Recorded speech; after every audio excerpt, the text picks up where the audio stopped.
Hello everybody, welcome to Tamiyo's journal. My name is Tom and I'll be your chronicler, and we're here today to play some Magic. So what goes on in the journal is we take games from paper and bring them over to Arena, show you guys some of the fun decks we've been playing, kind of tips and tricks on how to play them. If you want to go check out the full article on how the games went, please check out the website tamiyosjournal.com, and if it's not too much trouble to ask, do the usual YouTube stuff like subscribe, leave a comment. So let's jump in and check the deck out today. So this is Rakdos Reanimator, and I've got to admit, for my first deck that was made in about 40 minutes, I'm actually extremely impressed. I didn't really know what to build first out of the gates. I was really stuck for time because obviously we had all the downtime as well yesterday. Quickly woke up this morning, thought, right, try a couple of things out, and yeah, kind of settled on this. I really think it's quite a powerful little best of one deck. I'm not sure how you would move it into best of three at the moment.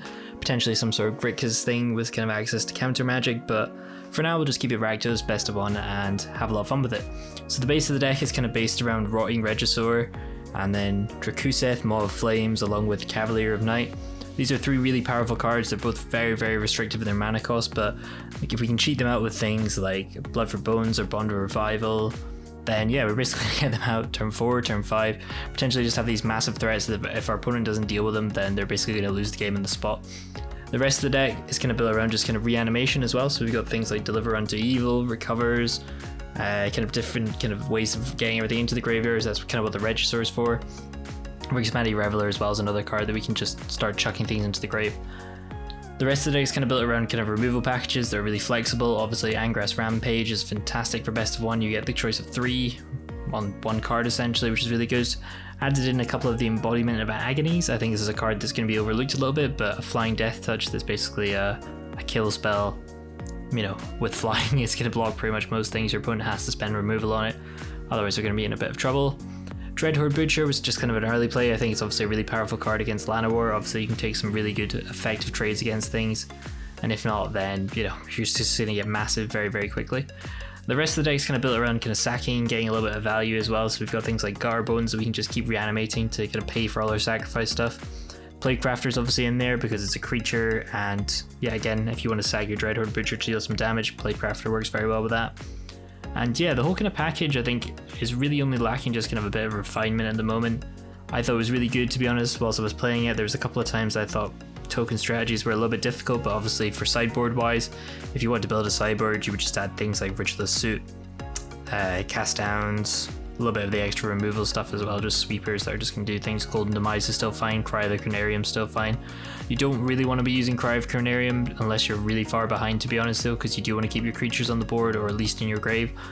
I think this deck probably, its only drawback at the moment is there's so much graveyard hate going to be kicking about soon. Obviously people are just playing with stuff at the moment, so we'll see what happens. I think the new card as well, Scheming Symmetry, I'd maybe think about changing for Dreadhorde Butcher. Haven't really had any chance to playtest it yet, but I think it could be really good fun, just being able to find the combo piece that you need. Obviously you're kind of opening hand dependent on whether or not you can throw one of these big threats in or not, or if you have a threat that's going to be worthwhile. You're not going to get them every single game straight away, but obviously you can kind of count on them coming at some point. And yeah, potentially there's a way you can make this with some sort of Jund version as well, which is kind of explore creatures, chucking everything in the graveyard.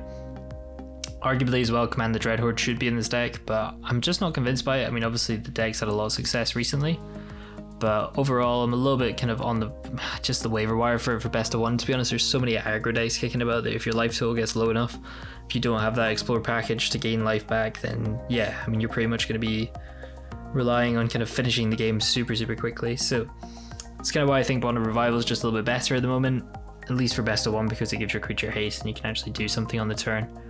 So we'll talk about a couple of the extra cards just now and see where it takes us.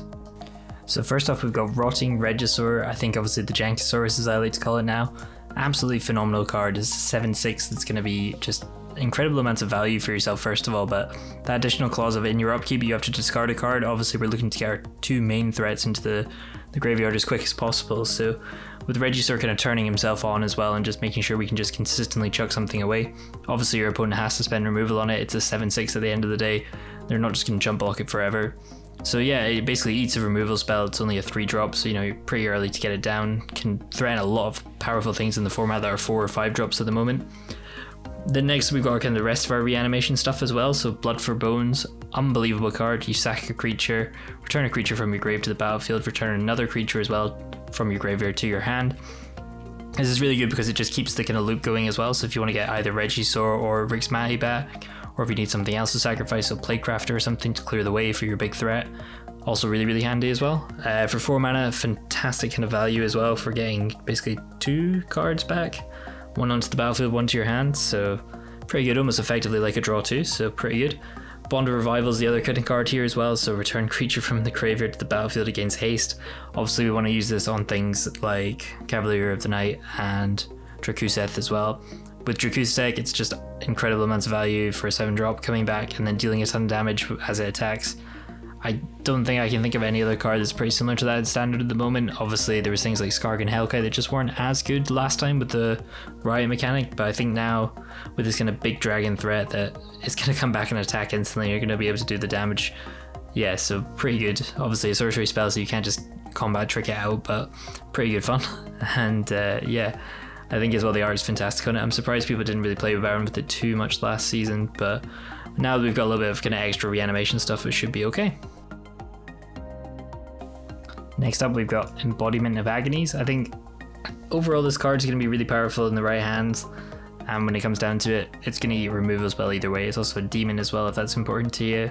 Another easy demon to get out for Liliana's contract, I guess, but the Flying Death Touch is obviously really powerful. It's got evasion and it's got Death Touch, and then that kind of extra thing as well that is tacked on, that the +1/+1 counter for each mana cost amongst non-lands as well in the graveyard is also going to be really good. This will get out of hand really, really quickly if people don't deal with it as you start taking away their stuff by sacrificing things. So yeah, I think very easy to break pretty quickly. If it's not left unchecked, then you're going to have this huge Death Touch creature that is flying. I guess, you know, people are like, well, Doom Whisperer is very good, Spawn of Mayhem is very good as well. All cards that I was considering popping in, but after a couple of games testing with them, I just found that kind of being able to eat a little bit of a removal spell for you is always going to be handy, and then it kind of keeps your main big threats ready to go. Your opponent has to have just you know, removal after removal after removal. There was a game up against a Mardu deck that I tried when I was building this that did have about 6 or 7 answers in a row, which was a bit unfortunate, but at the end of the day you can just reanimate stuff back that you need as well, so it's totally fine. The next card we're going to talk about as well is just quickly is the Cavalier of Night. I'm really hyped about this card. I think obviously all the night cards are really sweet anyway. I'm going to try and build kind of monocolored decks around them anyway, but yeah, it's obviously heavily devoted to black.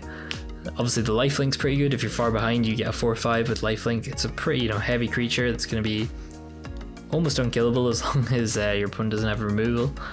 And that kind of extra kind of enter the battlefield effect as well, that you can sack a creature, destroy a creature. Really, really useful. I think as a kind of easy card to kind of just, you know, go 1-for-1 with something and then just have a lifelinker that's 4/5 is really handy.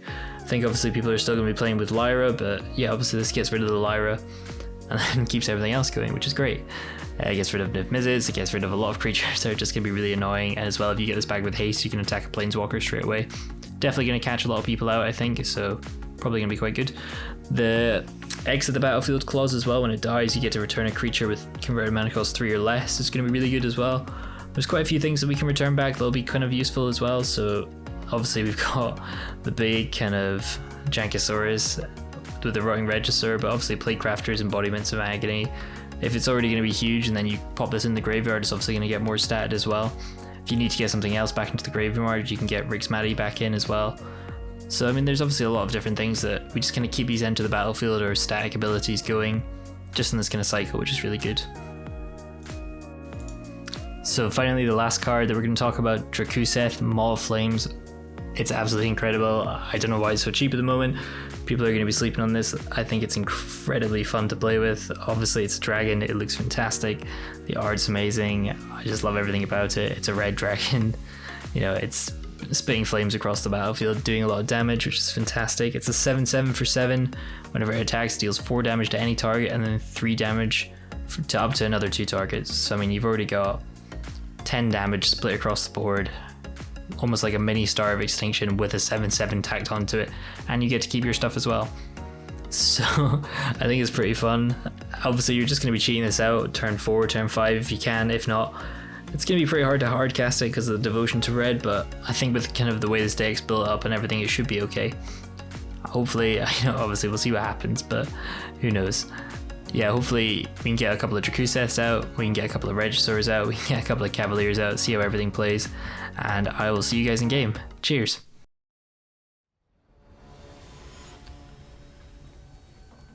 Sorry, I obviously can't read those, but best of luck. So pretty good opening hand here. We've got our Bond, we've got our Reclusive, we've got our Garbones for sacking, we've got a little bit of early removal. Just need a way to get this into the grave, and we should be good to go, as long as we hear our land drops. So up against Selesnya. It's pretty good. Still no enchant removal, so we might be worried about Conclaves, but probably some sort of life game deck. And yeah, I'm not going to take a risk with a Pride Maid because we all know how out of hand they can get. It's fine, we'll get them for 2 damage for free though. Just going to try and go 1-for-1 for creatures at the moment. Obviously our big kind of payoff is Reclusive rather than anything else. Another one of those. Cool. Alright, so we're saying Garbones in first. Obviously very lucky that they had the drops. And yeah, we're just gonna Angrass again. Get them to try and sack the Llanowar at least. Obviously still want to get him for chip damage. Oh, it doesn't sack the Llanowar. Nice. So they obviously have a 5-drop they're looking to play.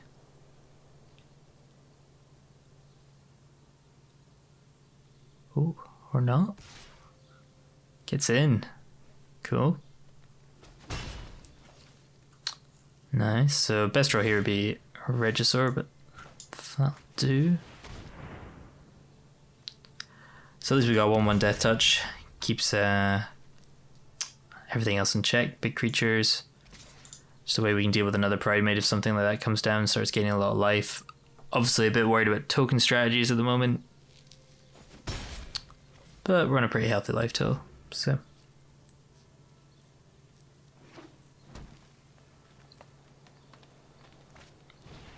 Healer Sock, nice. Not too worried about that. And there's a Reveler. So we're going to discard Reclusive. Hopefully hit land. Unfortunately not. And just start getting with Garbones. The great thing about Embodiment of Agonies is it's going to grow either way as you start trading on the board, but it's essentially just a removal spell. You don't know this has Death Touch? Take it, 2-for-1. Even with the trample. It's fine, gains a lot of life. Cool, so we just need 1 more land. Swing back in for 6. Don't think he's gonna have another Prodigious Growth, but could have technically played the Plate Crafter there. Maybe that would have been the best play. Do you want to save it though? Another Healer Sock. Nice. Ruinous, which is fine. Sweet. So we're gonna have to play another Rixmani Reveler. Gonna get rid of a Playcrafter here. And not going to attack just yet. Annoyingly can't find a land, but we're gonna have to make them start sacking something soon. Nice, that's pretty good. Cool, so we can at least block Ronus here. It's gonna go back to their hand anyway, but that's fine. Don't want to be taking 6 just yet.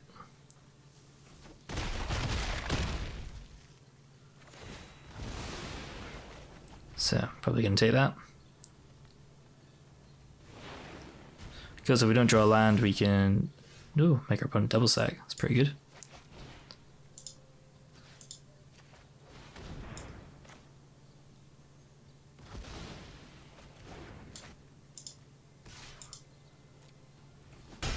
Continue getting in for that chip damage. Return it. So hopefully it doesn't draw anything too good. Oh, that's pretty good. Nice. So just need 1 land. There we go. And this is where things start getting a little bit crazy. So Bond of Revival on Reclusive. He comes back with haste, which is pretty good. We start blowing stuff up and get in for a load of damage. It's pretty good. And we know Ronus is obviously coming down next turn, but it's not going to be able to hit us. Just gonna do anything else we want from our... Not really, we've got obviously the sackable. So there we go, lethal. And yeah, obviously he does damage as well to the opponent. 4 damage, pretty insane, forgot about that there. Apologies, but yeah, pretty good. Got a bit lucky there with the land draw, but I think we could have held out. So nice little win there.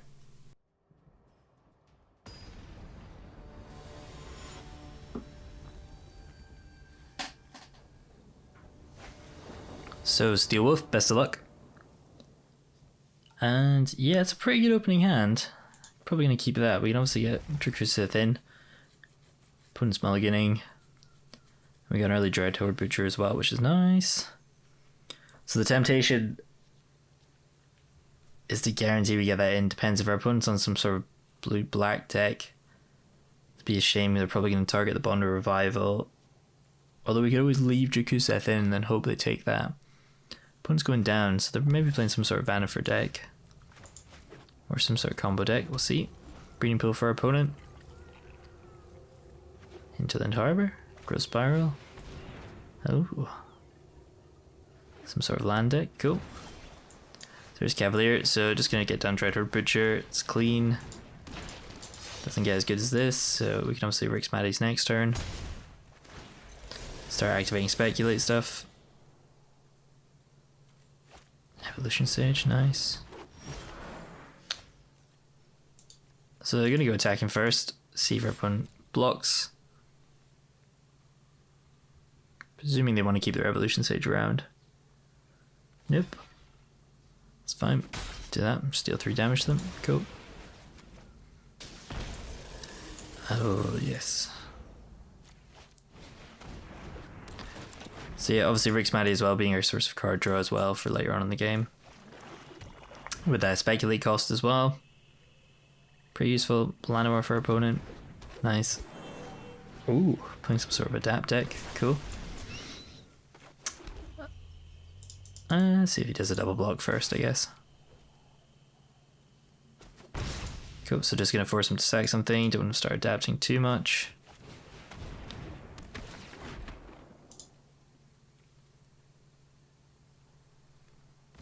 Nice. So opponent's obviously a bit of an unfortunate mulligan for our opponent, but let's see what kind of nonsense they're playing. Crassus, gain some life, get some cards.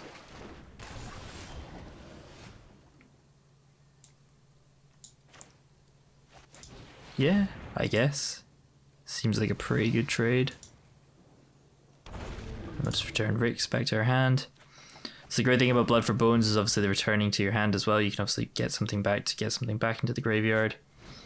More proliferate for our opponent. We're about to absolutely blow up their board though, which is perfect. Temple of Mystery, gain the Scry. Oh, nice. Forgot about the new Scry lands. Should be putting those in as well, to be honest. So nice, gets a nice 3/3. There's our Bond of Revival, so we're just going to play Rix first. Get Cavalier back in. Oh, bottom of Agony. So this is where things get a little bit nuts. So you can blow up this, blow up that, blow up that. Get him for 7 damage. We're turn 5 now. 7/7. Yeah, it's pretty good. So lethal on the board for next turn. Hopefully our opponent doesn't have a way to remove this.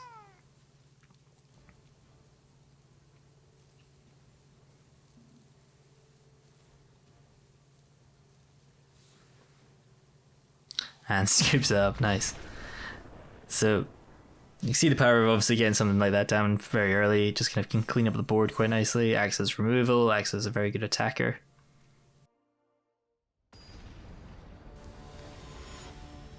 So G, best of luck.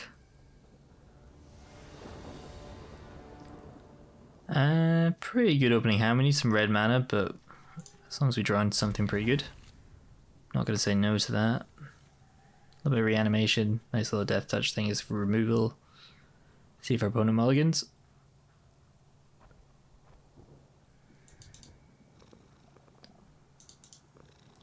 And yeah, was a little bit of a slave and bought this little cat. It's gorgeous, look at it. little fun thing you can play whilst you're waiting for your opponent to decide. Excited to see what the evolve form is, to be honest. Sucker for cosmetics. I think, yeah, if you click him too much, he does go into overdrive though.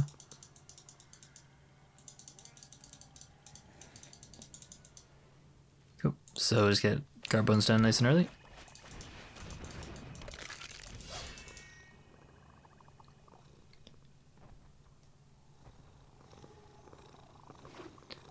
And opponent's on the dreaded Tamiyo colors. So we'll see what happens. Probably a Thought Erasure turn 2, since they always have it. But we'll see what opponent does.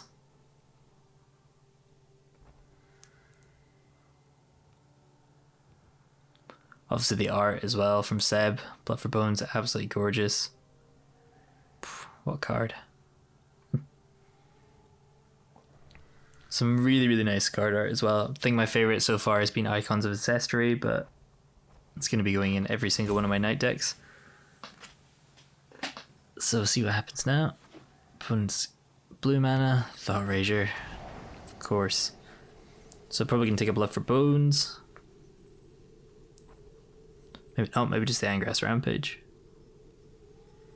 Keep yourself alive.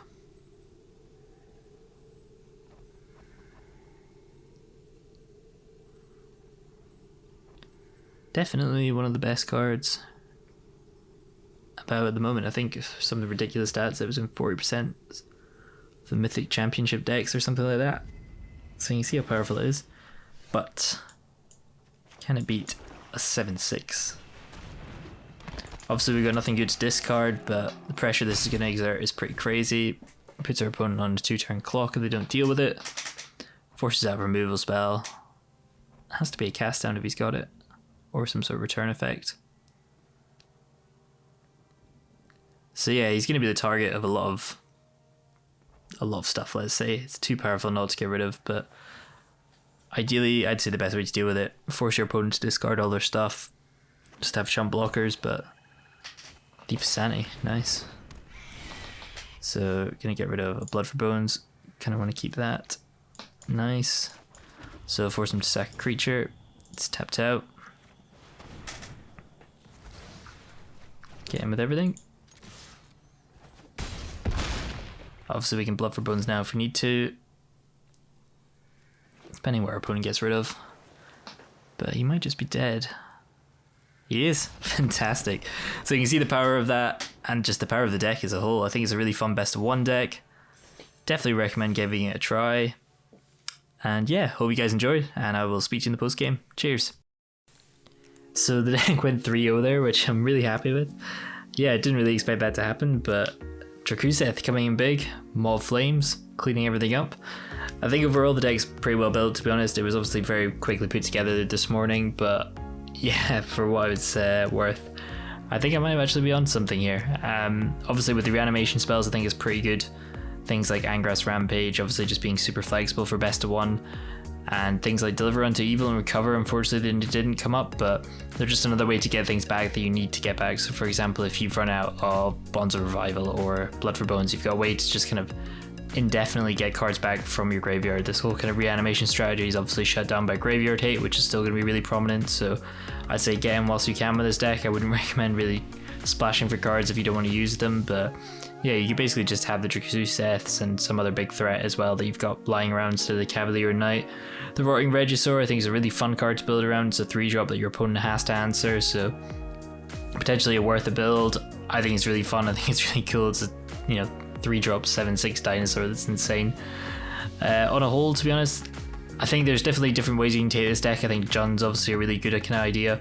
You get access to a lot more kind of graveyard, kind of recursion stuff as well, and you also get access to things like enchantment removal, so this deck's probably going to get shut down by things like Ixalan's Bindings or Conclave Tribunals super fast. If they take away your big threat and you can't get another one onto the board, then you're kind of knackered. There's also kind of an argument to maybe put this in Mardu. Obviously people have been playing around with kind of the token strategy where you can just keep sacking things, but you could obviously add those in as well and then just get them back as well. I think that's more kind of Command the Dreadhorde kind of style, but Again, you can also put this into Grixis as well to get access to counter magic. I think it's super flexible. If you do want to build a sideboard for this, I'd recommend just putting in some sweepers, some kind of removal spell as well. Cast down probably is really handy, and maybe some planeswalker stuff just to get rid of that. So hope you guys enjoyed this one, and I will speak to you again soon. Cheers. So the most important part of Magic for me is the community, and I would absolutely love for you guys to get involved as well. If you have any kind of deck tips or decks that you'd like to share, if you just pop me a message over on social media, I'll be able to take a look, try and give you some help and kind of tips and tricks on how I would get around building things, and yeah, we can all just kind of share this together as well, which would be great. So thank you so much for watching, guys. If you like what you saw, please do the usual YouTube stuff, like, subscribe. We've also got our page over on Patreon as well if you want to support the channel further. There's going to be some sweet perks up on there. And if you do want to see how the paper games went as well, please check out the full article over on our website, tamiyosjournal.com. So Tamiyo's Journal is also part of the Creators Quarter community. This is basically a group of us that have been working together to generate some great Magic content, and you'll be able to find all their stuff in the playlist in the top right, just over here. And if you're looking for more standard content, why not check out the rest of our playlist over here as well. So thank you so much again for watching, and I will see you again soon. Cheers.